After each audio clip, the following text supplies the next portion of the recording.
Olá, Oi, gente. estamos ao vivo. Eu ia falar, vi que tava interrompendo, parei. Bom dia, boa noite, né? Bom dia.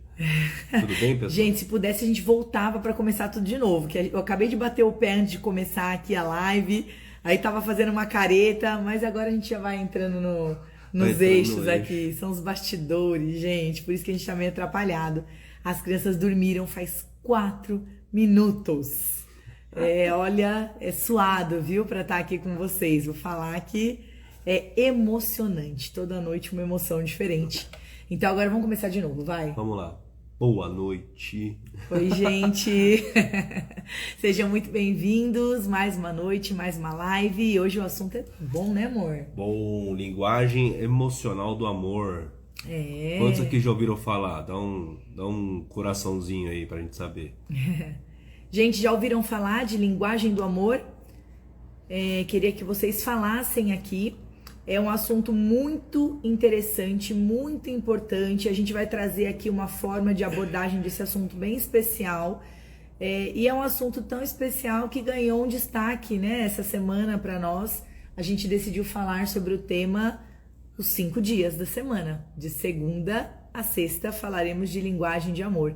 Então hoje a gente começa falando sobre o conceito, sobre a origem e sobre a influência que ele pode ter, a linguagem de amor pode ter no seu casamento. É isso aí. E aí durante a semana a gente vai esmiuçando. Olha lá, a Daisy falou que nunca ouviu falar, Daisy, então você tem que ficar até o final, porque o negócio é Disruptivo, é disruptivo. Você aprende e você fala assim, uau. É super interessante e pode realmente transformar o seu casamento. Vamos lá Isso, então, né? gente? Vamos começar? Vamos? Quer falar mais alguma coisa? Não, tô feliz. Gente, segundona, vamos lá então falar de linguagem de amor. A gente quer trazer um sentido figurado aqui primeiro para vocês, né? Se você for pensar na forma de falar das pessoas, né? De todo mundo, né? Do ato ali de conversar, de conseguir se comunicar e expressar, geralmente a gente costuma falar, né? Num primeiro momento da vida, a gente costuma falar a linguagem, tá? Não tô falando de linguagem de amor, tô falando da linguagem, né? Comum aqui, aprender a falar as primeiras palavras, Comunicação né? mesmo. Exatamente, a comunicação do ser humano. Geralmente o ser humano começa a falar ali suas primeiras palavras na língua dos seus pais e dos seus irmãos, tá? Geralmente. Então ele nasce, aquilo que ele está inserido ali naquele lar, as palavras que vão falando, a forma de comunicação que vai acontecendo, ele vai modelando aquilo e depois ali de um aninho e pouco, né, um ano, né? Tem gente que começa a falar mais cedo, tem gente que começa a falar um pouquinho devagar. A gente tá nessa fase aqui em casa porque o Gustavo tá aprendendo a falar, né? Esses dias ele falou pipoca. E para falar pipoca ele fez um esforço, né, Vina? A coisa mais linda, não deu tempo de filmar para mostrar para vocês. Mas geralmente então as pessoas começam a falar a língua dos seus pais, a língua dos seus irmãos, e ela é chamada então de língua materna, língua nativa ou língua Nata, de origem, né? Língua nata, é isso. Então, aí é muita coisa para falar? Não, Posso pode falar? falar, pode Então eu vou continuar rapidinho, gente. E aí você pode ao longo da vida até mesmo aprender a falar outros idiomas. Tá? Então você costuma lá, então vamos lá, pessoal que nasceu aqui no Brasil geralmente costuma falar português primeiro, né? A língua dos seus pais, tudo mais. É possível aprender um outro idioma? É possível, tá? Mas quando você vai aprender um outro idioma, geralmente você precisa de um esforço maior para que aquilo aconteça, porque já não é tão confortável para você, já não é tão natural falar a sua língua nativa, a sua língua de origem, a sua língua primária. É mais fácil, é mais natural, ele sai, né, de uma forma mais tranquila. Falar uma língua que não é a sua língua de origem, né, uma língua, um idioma extra ali que você aprendeu, ele te gera um pouco mais de desconforto. E aí, conforme você vai aprendendo a falar o idioma extra que você tá estudando, conforme você vai treinando esse idioma, você vai ficando mais confortável para falar esse idioma. Até o momento que você pode até ser considerado como bilíngue ou como poliglota ali, porque você domina essa linguagem em outros idiomas também. Agora imagina se você fala a sua língua materna e encontra uma outra pessoa que tem uma outra língua materna diferente da sua. como será que vai ser essa comunicação? Com certeza essa comunicação vai ser extremamente ruidosa, né? Ainda que vocês não consigam falar um com o outro, mas vai ter ali gestos, encenações. Quem aí já foi para fora do país aí numa primeira vez, você vê as pessoas às vezes tentando, apontando, né? E minimamente ali, às vezes, por vezes, consegue se comunicar. Então assim, quando você encontra uma outra pessoa que tem uma língua diferente da sua, há esse ruído, é natural. E quando a gente leva para o lado sentimental, para o lado emocional, para o lado de relacionamento, a mesma coisa acontece. Pensa comigo. Você tem uma língua materna que você aprendeu, você cresceu com ela e se moldou a ela, e de repente você decide ir morar com uma pessoa que tem uma outra linguagem, uma linguagem emocional do amor que a gente fala. E aí vocês dois se encontram na mesma casa. Então imagina, se você não se esforçar para aprender a linguagem de que você decidiu ficar junto, vai ser muito difícil essa comunicação de amor, no caso.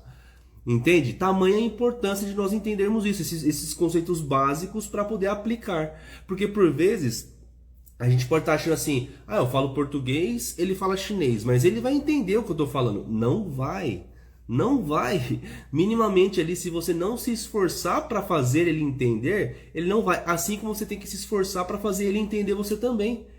Não tem como, gente. Se você colocar duas linguagens diferentes, vai dar conflito. E às vezes vai estar gastando uma energia desnecessária e não vai estar sendo eficiente naquilo que você está se propondo a fazer para melhorar seu casamento. A origem desse conceito, dessa teoria, né, da linguagem do amor, ela vem de um livro, né? Inicialmente, originalmente, a primeira pessoa que descreveu, né, que trouxe, que formou, né, essa teoria foi um autor.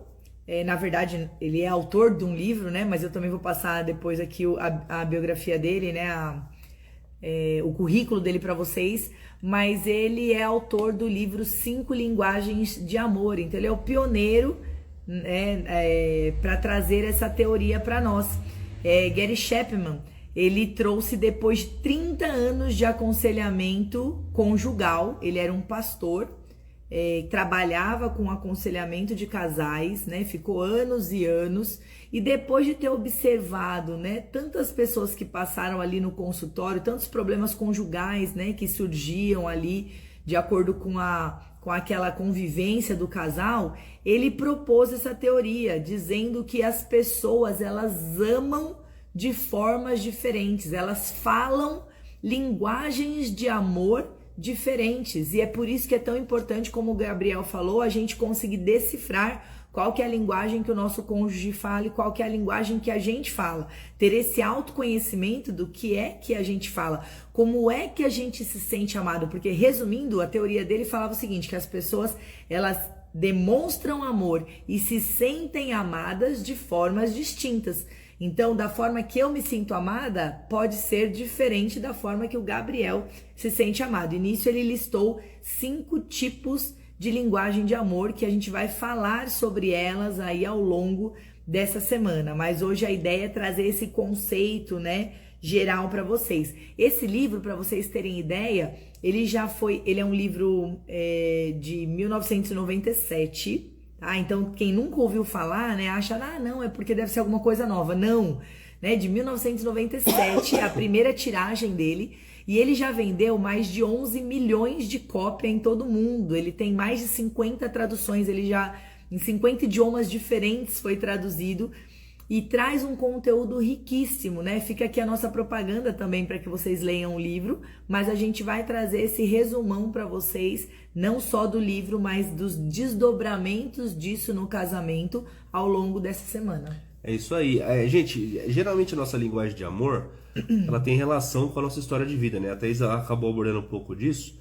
E a gente carrega aquilo que os nossos pais ensinam pra gente, aquilo que a gente convive, ou o ambiente que a gente convive, né? A gente aprende isso, a gente recebe desse jeito e a gente vai ou reproduzir ou rejeitar. E aí vai agir da maneira que a gente vai sendo moldado ali.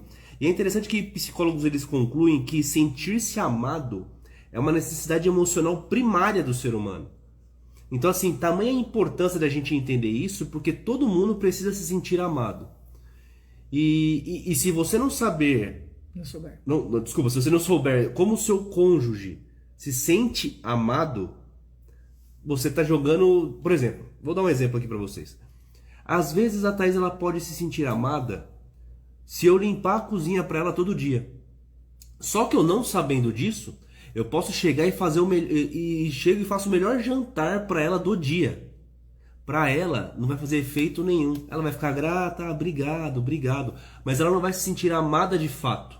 Agora, se eu chegar todo dia... Ou ficar lá fazendo carinho, né? Só um exemplo. E limpar a cozinha pra ela todo dia, quando ela olhar aquilo, uau, aquilo lá pode ser o divisor de águas pra ela. E aí sim, ela vai se sentir amada. Consegue entender? Tamanha importância. Então, por quê? Porque o ser humano, sentir amado pro ser humano é uma necessidade primária. Entende? A Daisy está perguntando ali onde ela pode encontrar o livro, né? Um livro muito conhecido, viu, tem Daisy? na Amazon, tem no ou Google. comprar online, você coloca aí na internet, você consegue achar, ou qualquer livraria você consegue achar também, porque é um livro bem conhecido mesmo. E quando a gente consegue entender, voltando, né? Quando a gente consegue entender a linguagem de amor e consegue entender esse conceito, a gente consegue distribuir isso e receber isso, nós nos tornamos adultos mais estáveis emocionalmente. Por quê? Quando nós não somos amados...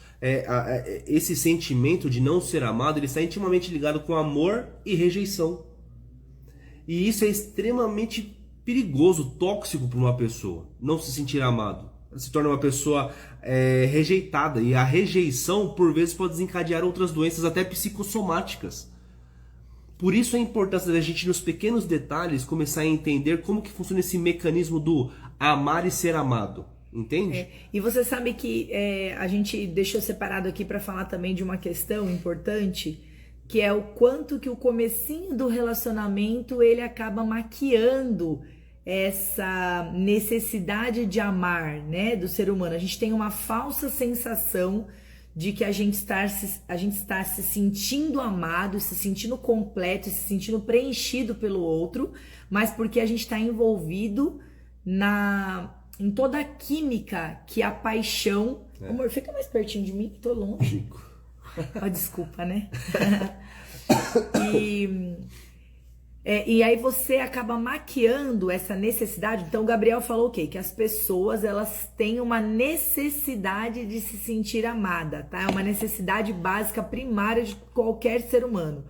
E isso aí, a gente fala até de crianças, né, vida? Para o pessoal entender. Principalmente, né? Começa lá na infância, A gente né? não fala só de adulto, a gente fala de criança também. Porque a criança, se ela não é amada, não se sente acarinhada, protegida, ela nasce com traumas. E isso vai refletir na vida adulta dela. Então a gente fala em todos os aspectos, em todas as fases da vida, né? E aí no comecinho lá do relacionamento, quando você ainda tá apaixonado, você fica cego, né? Você fica olhando só a parte boa, você fica... flutuando, e isso acaba maquiando essa questão do se sentir amado, né? Você se sente completo, se sente preenchido, só que a paixão ela tem um prazo de validade, isso é comprovado cientificamente, tem vários estudos que falam sobre essa durabilidade da paixão, né? Sobre esse sentimento que ele vem avassalador, né? E acaba mexendo com a gente até de forma química, fisiológica ali, tirando realmente as pessoas do eixo, né? Virando a vida das pessoas ali de cabeça para baixo. E aí, quando essa paixão ela dá uma assentada na poeira, ela dá uma diminuída por volta ali de 2 anos depois do começo do relacionamento, aí a pessoa consegue, quando ela começa a se instalar na realidade, ela começa a entender que ela não tá se sentindo amada, porque na época da paixão tava tudo maquiado, e agora... quando as coisas começam a se estabilizar, ela começa a sentir um vazio dentro dela, um negócio que fala assim, poxa, mas parece que ele não me ama, parece que ele não faz as coisas, né, para me agradar. E aí começa com aquela história de que o amor acabou, o amor esfriou, não é mais a mesma coisa do começo, e tudo isso gera uma confusão mental. Se a gente estiver falando, por exemplo, de um casamento... às vezes as pessoas elas já acham, não, o começo era melhor, agora não tá tão legal, não tô me sentindo amada, eu vou ser feliz, eu mereço ser feliz. E já quer pular fora do relacionamento. Só que se ela pula fora do relacionamento, buscando essa tal felicidade, sem entender o que a gente tá trazendo e tá explicando aqui pra vocês, ela vai repetir o ciclo. Ela vai pular pra um outro relacionamento, vai ficar apaixonada, e aí chegando lá na paixão do próximo relacionamento... passou 2 aninhos, ela vai cair de novo em si e aí vai se sentir novamente com aquele buraco, aquele vazio, porque realmente vai entender que não está sendo amada novamente. E o que a gente prega aqui sempre, né, gente, é o casamento para sempre, né? Então, por mais que você tenha algum vazio emocional e às vezes isso começa a afetar o seu relacionamento, você precisa criar estratégias e ter as ferramentas necessárias na sua mão para poder combater isso. Porque se você é uma pessoa que não tem o conhecimento básico, às vezes, coisas básicas que a gente passa aqui para vocês no dia a dia, você começa a empurrar com a barriga o seu relacionamento. Tamanha a importância de entender isso é que assim, você começa a empurrar com a barriga e começa a desconsiderar um monte de coisas. E quando você começa a desconsiderar um monte de coisas, por vezes as partes do relacionamento começam a ligar o radar para fora. Começa a dar atenção para coisas de fora que o chama a atenção ou a chama a atenção. E aí começa o perigo. Porque se você não se sente amado na sua casa, você está empurrando o seu relacionamento com a barriga e você ligou o radar para procurar fora alguma coisa, a grande chance disso aí não prosperar. E o que a gente prega aqui não é isso. A gente prega aqui o relacionamento para sempre. A gente prega e não precisa ser infeliz, é o relacionamento para sempre dentro de uma saúde que vocês vão aprender a encontrar. Porque a solução, quando a gente fala tudo isso, não é separar. Porque separar você vai se envolver em outro relacionamento e vai achar os mesmos problemas ou problemas muito análogos, muito parecidos. E aí, como a gente já atendeu vários casais, a gente já viu várias histórias de casais que o casal separou, aí já estava envolvido em outro relacionamento há muito tempo e falou assim, nossa, se eu tivesse aprendido isso que vocês ensinam lá atrás, eu não teria terminado meu primeiro casamento. Olha que forte isso, gente. Porque não conhecia ferramentas necessárias para poder aplicar. Não tinha o conhecimento. Então, assim, essa é uma das coisas que a gente vai começar a passar para vocês e uma das coisas que é fundamental vocês aplicarem. Tá certo? Com o foco de, se meu relacionamento não está bom, eu vou lutar para que isso aconteça. Para que fique bom. Para que fique bom. E são pequenos ajustes que você acaba fazendo, às vezes demanda esforço, sim, mas você não conseguiria seguir com esse plano de se esforçar em prol do seu relacionamento se você não tiver o conhecimento. E é por isso que a gente repete todas as vezes, que o conhecimento liberta a gente. O conhecimento, ele te traz ferramentas para que você, de fato, consiga avançar de maneira eficaz, de maneira efetiva.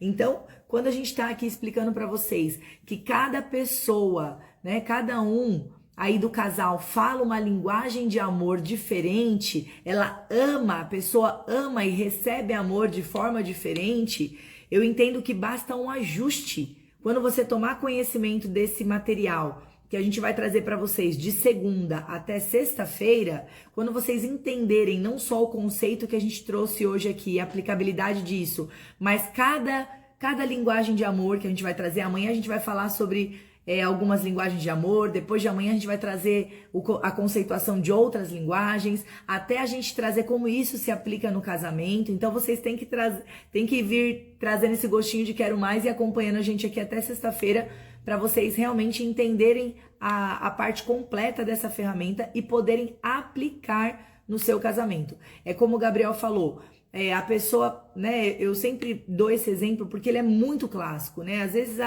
eu vou falar a esposa, né? Pode ser o contrário, mas a esposa é uma pessoa muito ativa dentro de casa, então ela deixa a casa limpa, organizada, a roupa do marido passada, a comida feita, a louça lavada, e aí ela tá lá se matando pela família, as crianças lindas, cheirosinhas, aí o marido chega lá, ela continua trabalhando porque ela quer deixar tudo perfeito, maravilhoso, mas o marido, ele só queria que ela sentasse do lado dele no sofá, 10 minutinhos, olhasse no olho dele, ficasse com ele ali, fizesse um elogio, conversasse com ele, abraçasse ele um pouquinho. Não que as outras coisas não sejam importantes, mas às vezes ele só se sente amado assim. Mas para ele se sentir amado, você tá fazendo tá tomando as atitudes erradas. Entende? E aí se você começa a tomar a atitude certa, talvez você reverta esse quadro. Certa para ele, né? Para ele, exatamente. Então assim, é certo arrumar a casa, arrumar as crianças, fazer a comida, lavar a louça? Sim, claro que sim. Mas você tá gastando toda a sua energia nisso. E às vezes o seu esposo, ele tá precisando se sentir amado. Olhando no seu olho. De outra forma, entendeu? Então é necessário esse conhecimento e depois é necessário um esforço para que vocês se moldem. E saber a linguagem de amor do seu cônjuge é fundamental para a sua felicidade, para o seu dia a dia. É como se você tivesse um tanque de amor e ele precisasse ser cheio, precisasse ser abastecido, né? No posto lá de gasolina do amor, todos os dias. E se você não souber a forma certa, qual que é o combustível certo que você coloca nesse tanque, você fica fadado ao fracasso do seu relacionamento. Então fique com a gente terça, quarta, quinta e sexta e saiba todos os outros capítulos sobre linguagem de amor, né, vida? É isso aí. Então a gente viu hoje sobre as diferenças de linguagens, a gente viu hoje o conceito, a origem, de onde partiu isso, do qual o autor, de onde veio o livro e o quão importante isso é, tá bom, gente? A gente fez essa introdução para vocês. A partir de amanhã nós começamos as primeiras 2 linguagens de amor. Então a gente aguarda vocês amanhã, tá bom? Até mais, gente. Beijo, até amanhã. Gente. Até um amanhã. beijo. A gente se vê. Tchau, tchau. Tchau, tchau.